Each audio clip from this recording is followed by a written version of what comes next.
Representaciones de grupos. Una representación de, por ejemplo, de un grupo G será una aplicación que a cada elemento de G se le asocia un operador lineal, que le vamos a llamar T de G, donde G minúscula es un elemento obviamente del grupo G mayúscula. ¿Sí? Y este operador lineal que actúa sobre un espacio vectorial, que le vamos a llamar V mayúscula, de una manera que es compatible con la operación de grupo, con la operación del grupo, ¿sí? Con la ley de multiplicación. Eso es lo que es básicamente una representación. Matemáticamente nosotros podemos decir que toma elementos del grupo y lo transfiere o lo transforma hacia un elemento de forma general, a una matriz. ¿Sí? Un elemento de este grupo, de las matrices general lineal de orden n, con entradas complejas. Bien, más o menos es así, y esto lo transforma de esta manera. Bien. Existen obviamente con esta definición básica, ahora va a haber unas propiedades básicas que son inherentes a las representaciones. Las representaciones siguen las siguientes reglas de aquí.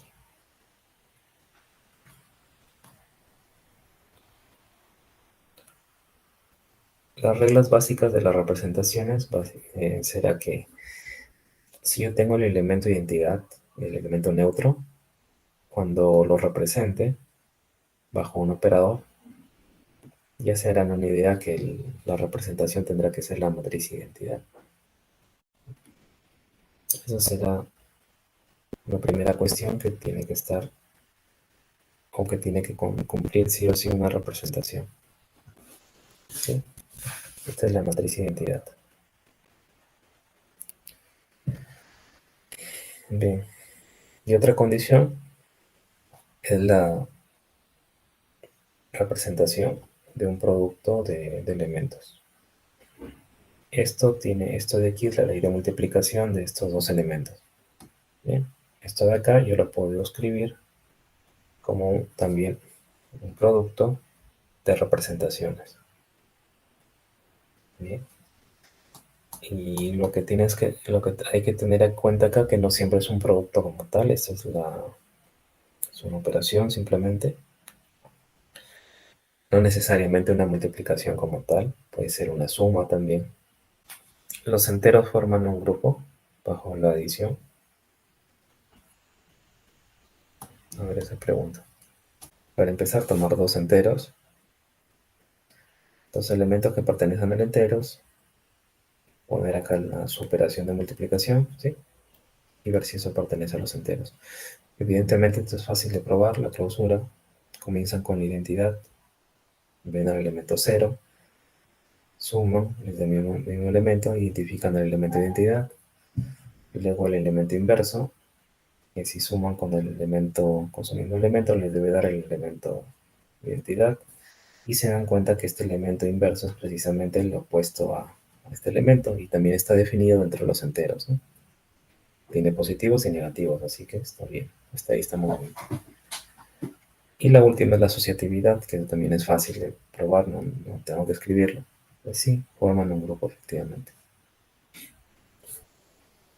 Los reales positivos, o perdón, los reales con la operación de adición también forman un grupo.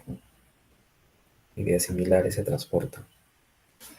Bien, entonces yo puedo tener acá, por ejemplo, una suma de elementos reales en lugar de un producto, así que ahí tengan cuidado cuando se habla de representaciones.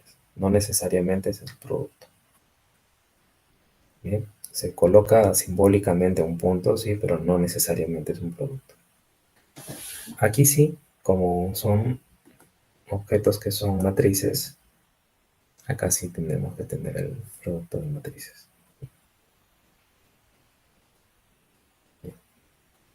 Ya que sabemos que el producto de matrices sí forma un grupo. Y ya está. A este espacio, a ver, por acá le doy un espacio vectorial B, ¿sí? Muchas veces a este se llama espacio de representación.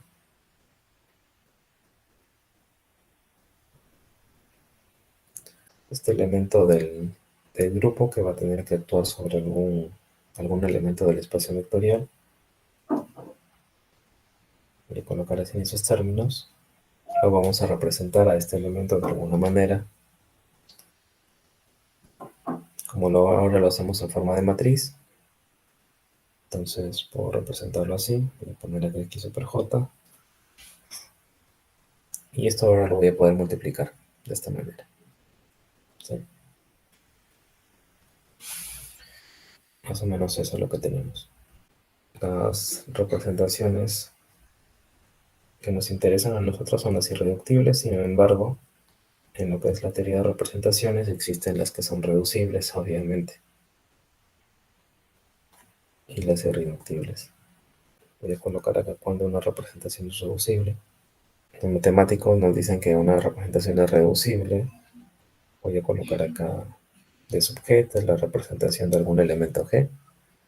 Y nos dicen que es reducible si nosotros podemos escoger alguna base apropiada. Recuerden que esta representación de aquí se puede colocar en una base dependiendo precisamente de los vectores de base. Normalmente en R3 nosotros tomamos a los vectores unitarios y JK como 1, 0, 0. En este caso como matrices, como vectores columnas sería de esa forma, ¿no? Pero esta base de aquí se puede cambiar fácilmente. Puedo construir otra base de vectores ortogonales, ¿sí? De tal manera que todas las matrices de la representación cambien su forma, ¿sí? Eso es fácilmente, eso se puede hacer fácilmente. Entonces, nos dicen los matemáticos que si a una representación se le puede dar esta forma de aquí, que esto de aquí es una representación por bloques, se llama matriz por bloques.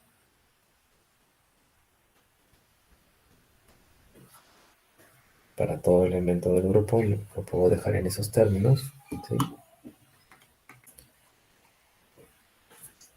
Entonces, la representación es reducible si nosotros lo podemos colocar de esta manera, a una representación cualesquiera. Eso no nos ayuda mucho. De repente la que nos ayuda un poquito más es la representación que es totalmente reducible o completamente reducible.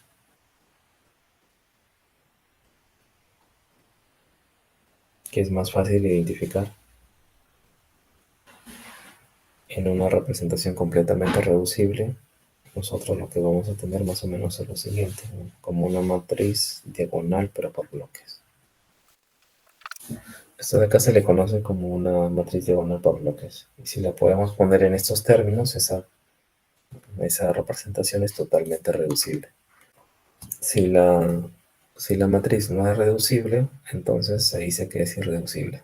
Eso no ayuda mucho en términos prácticos, ¿no? Pero así es la definición de representaciones reducibles e irreducibles. Otra cosa que puede ser interesante de repente es ver que este tipo de representaciones que son completamente reducibles, ¿sí? Se pueden más o menos escribir de esta forma. Voy a suponer aquí que el tamaño de esto es que nos den múltiples, ¿sí? Múltiples elementos diagonal por bloques. Y a las finales tengamos acá, voy a colocar desde 1 hasta un elemento, un elemento, de esta forma. Todos diagonales, sí, diagonal por bloques, diagonal por bloques. Cuando lo tenemos en esos términos, la representación se puede escribir de esta manera. De 1 más suma de 2 y así hasta el último, hasta la última matriz. Cada uno de ellos representa una matriz, pero esta es una suma que probablemente, no lo sé, no lo hayan visto en álgebra lineal. ¿Sí? Esta es una suma de espacios. Una cosa es sumar matrices, ¿no? Una representación es una matriz, obviamente, ¿no? Yo tengo acá una matriz y esto lo sumo de esta manera.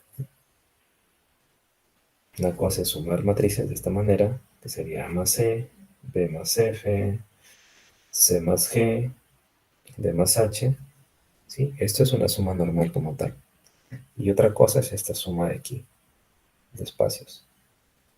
Y si sumamos de esta manera, estas dos matrices, bueno, para empezar, vamos a formar una matriz de un orden superior. Vamos a poner acá directamente la matriz y por acá la otra matriz. ¿Sí? Esta suma de aquí es una suma de espacios, así como también hay un producto tensorial de espacios. Me voy a pasar hasta lo que nos interesa, que son los grupos de Lie. Y aquí vamos a quedar con algunas ideas, por lo menos. La definición matemática de grupos de Lie nos va a ayudar mucho a entender las cosas, así que no les voy a poner cosas tan abstractas, sino más bien les vamos a comentar cosas que son importantes para entender cosas. Yo les había dicho desde el inicio que un grupo de Lie tenía las propiedades de grupos, era un grupo en sí, pero adicionalmente también tenía una estructura que le habíamos llamado una variedad. Y no era cualquier tipo de variedad, sino eran variedades que eran diferenciables. Y hay que ver cómo usamos estos resultados, ¿sí? De repente con algún ejemplo que nos permita entender las cosas.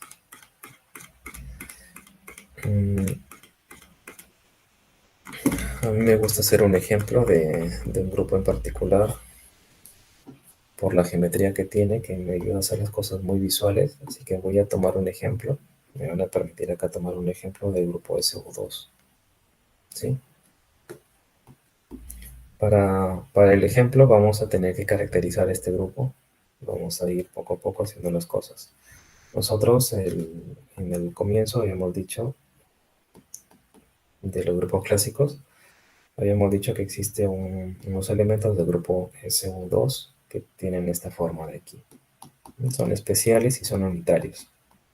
Entonces, cuando yo quiera construir la definición de cualquier grupo, tengo que comenzar como una notación de alguna matriz que pertenezca, ¿no?, a un espacio complejo de 2 por 2 en este caso, porque ese es el orden de las matrices.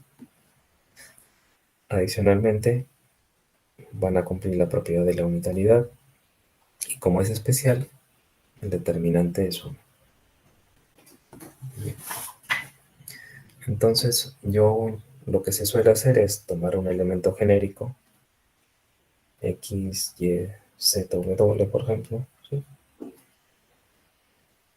Este elemento de acá, donde cada elemento pertenece a los complejos, bien, y vamos a utilizar estas propiedades para restringir la forma que tendrá esta matriz. Me es fácil para mí decir en estos términos que si uso la unitariedad, por ejemplo, voy a tener lo siguiente. De la unitariedad nosotros podemos entender que la traspuesta conjugada es igual a la inversa. Entonces vamos a sacar información de ello. Voy a hallar la traspuesta conjugada de esta matriz. Bien. ¿Cuál sería su traspuesta conjugada? Es fácil. La traspuesta simplemente sería XZ, XY, y ya estaríamos con la traspuesta. Luego la conjugada, bueno, todos los elementos, como son complejos, van a ir conjugados. Esta receta me dice que esto es igual a la inversa. Hallar el inversa aquí es muy sencillo porque es una matriz de 2 por 2. Lo único que hacen es invertir aquí el orden de los elementos y ponen en negativo la otra diagonal. Y lo multiplican por 1 sobre el determinante de la matriz, pero como dijimos que es una matriz de determinante 1, acá ya solamente me quedaría de esa forma. Hasta ahí perfecto. Luego lo que hacemos simplemente es comparar los elementos. Según esto tenemos que x conjugado es igual a w, tenemos que z conjugado es igual a menos y conjugado es igual a menos z, y que W conjugado es igual a X. Estas dos ecuaciones son básicamente la misma, así como estas dos. Son las mismas porque si esto lo conjugamos, obtenemos la de aquí, y si esto lo conjugamos, obtenemos la otra. Así que solamente tenemos dos que son independientes, básicamente. Bien. Ahora vamos a reescribir esta matriz en esos términos, ya que conocemos la relación entre sus elementos. Y vamos a ver cómo nos ha quedado ahora. A ver. Entonces, conociendo esta relación, diríamos que z es igual aquí a menos y conjugado, ¿verdad? Perfecto. Y w sería igual a x conjugado, ¿cierto? Entonces, esta matriz ahora se puede expresar como x, en lugar de colocar z, le voy a colocar menos y conjugada. Aquí voy a colocar y, y en lugar de colocar w, voy a colocar x conjugada. Bien. Fíjense que ya le dimos una forma un poco más peculiar a este elemento que inicialmente lo habíamos tomado como general. Ahora ya satisface las propiedades. Bien. Aquí tenemos que x y y son complejos, ¿cierto? ¿Qué más tenemos? Que el determinante de esta matriz, de la matriz U, es igual a 1. Vamos a utilizar ese resultado aquí. Aquí, por ejemplo, cuando decimos que su determinante es 1, significa que x por x conjugado menos y conjugada por y, esto es igual a 1. Esto de acá en complejos es el módulo de x al cuadrado más módulo de y cuadrado. Esto es 1. Bien. Este x que pertenece a los complejos lo podemos caracterizar, no sé, como un... A ver, ¿cómo lo caracterizamos? ¿Cómo lo escribimos, mejor dicho, como un número complejo? Vamos a ponerle acá x1, ¿sí? Más y x2. Y a este y, que pertenece a los complejos, le voy a colocar, simplemente para completar, x3 más y x4. Lo hubiera puesto claro, y1 más y2 era el natural, ¿verdad? Pero por conveniencia lo estoy haciendo de esta manera. Cuando escribimos esta relación de aquí, esto de acá se puede ver de esta manera, como x1 al cuadrado más x2 cuadrado más x3 cuadrado más x4 al cuadrado. Y esto es igual a 1, ¿verdad? Y lo interesante de aquí es que esto de aquí para nosotros representa los puntos sobre una superficie. ¿Me pueden decir qué superficie es esta?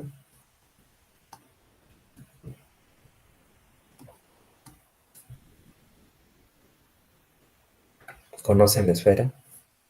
¿Cómo se define una esfera? Por x cuadrado más y cuadrado igual a r al cuadrado. A ver, vamos a ver. X, Y, Z son puntos que pertenecen a R3, así se define la esfera S2, ¿sí? Vamos a definirla de tal manera que x cuadrado más y cuadrado más z cuadrado es igual a 1, ¿cierto? Así está definida la esfera y en la gráfica de la esfera es bastante conocida por todos nosotros. Esta es una esfera, ¿cierto? Eso es lo que conocemos. Bien. ¿Qué tienen aquí? Tienen 3 puntos en R3, ¿sí? Y esto es lo que he dibujado aquí. Para lo que he escrito aquí, simplemente sería una dimensión adicional. Y lo que yo he graficado, bueno, lo que yo tendría aquí, básicamente ya no sería S2, sino sería la esfera S3. ¿Sí? Pero básicamente una esfera. Ya no le llamamos esfera, sino le llamamos hiperesfera. Entonces, nosotros podemos ahora entender o podemos darnos cuenta de algo muy peculiar. Hemos partido de un grupo, ¿sí? Las propiedades del grupo, he utilizado aquí solamente la unitariedad y que el determinante sea 1, y hemos llegado a la conclusión que los puntos del grupo, o sea, x1, x2, x3 y x4, a las finales, son elementos del grupo, ¿sí? Puestos obviamente en sus respectivos elementos x y y complejos, pero a las finales, elementos del grupo. Entonces lo que podemos entender es que un grupo puede ser visto como una geometría. Ha emergido una geometría del grupo, ¿sí? Entonces eso es lo importante. Ahora S3 yo lo defino de esta manera. Como los puntos x1, x2, x3 y x4 que pertenezcan a R4 obviamente, de tal manera que se cumpla esta propiedad de aquí.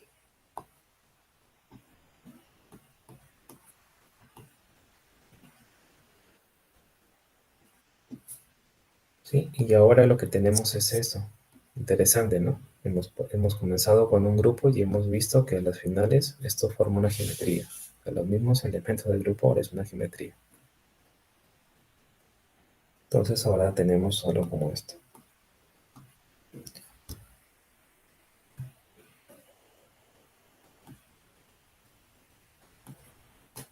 Bien, que ahora sí para nosotros esta es la hiperesfera S3. Los elementos de la superficie lo que constituye precisamente esto de aquí. Bien.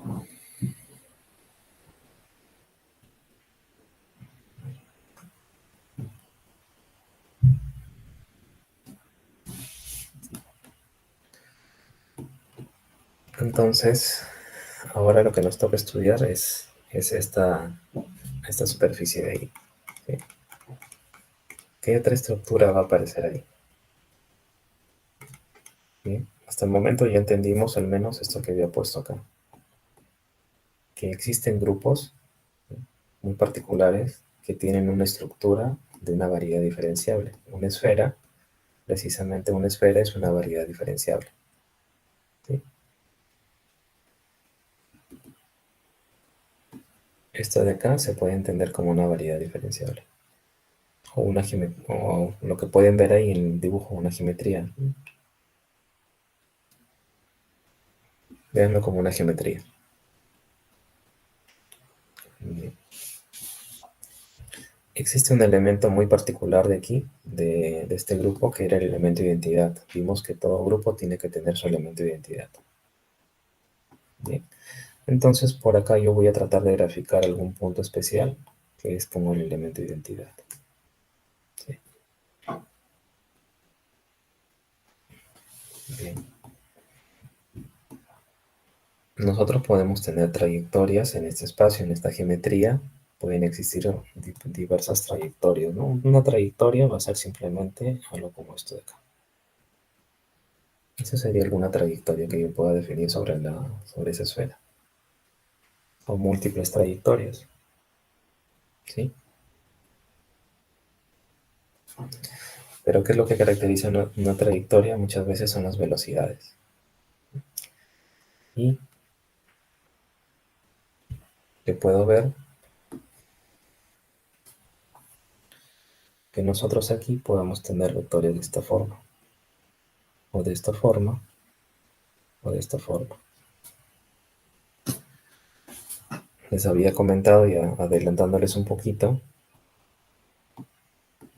que precisamente esos vectores de las velocidades o que van sobre las trayectorias ya no viven en la propia esfera, y como pueden ver se salen de la esfera en cada punto, ¿no? Son tangentes a la esfera, a la hiperesfera. Por lo tanto, estos objetos normalmente viven en lo que se conoce como el espacio tangente a esa superficie en este caso, ¿no? Entonces voy a dibujar. El dibujo correcto tiene que hacerse sobre la hiperesfera. Yo solamente lo único que voy, por cuestiones de dibujo, a este puntito lo voy a proyectar hacia arriba solamente para que se vea mejor el plano. Voy a dibujar.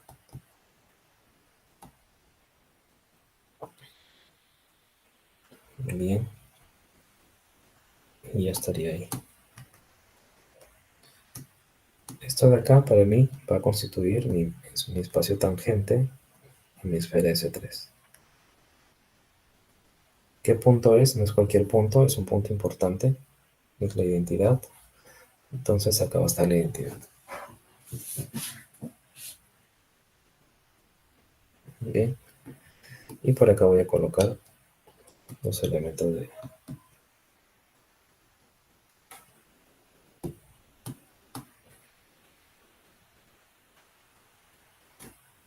para que se vea más o menos gráficamente eso ahí. La pregunta que surge aquí es, ¿qué son los elementos de ese espacio tangente? ¿Sí? Precisamente cuando nosotros utilizamos las propiedades de grupo, que son las que ya conocen, las 4 propiedades del inicio, e intentamos visualizar qué constituyen estas propiedades de aquí, lo que vamos a llegar a derivar es que esos elementos que están por acá dibujados van a constituir lo que más adelante le vamos a llamar el álgebra del grupo. El álgebra del grupo va a estar constituido precisamente en el espacio tangente a la variedad en la identidad, no en cualquier punto, sino en la identidad. Y eso se va a entender muy fácilmente cuando lo veamos en un ejemplo, ¿sí?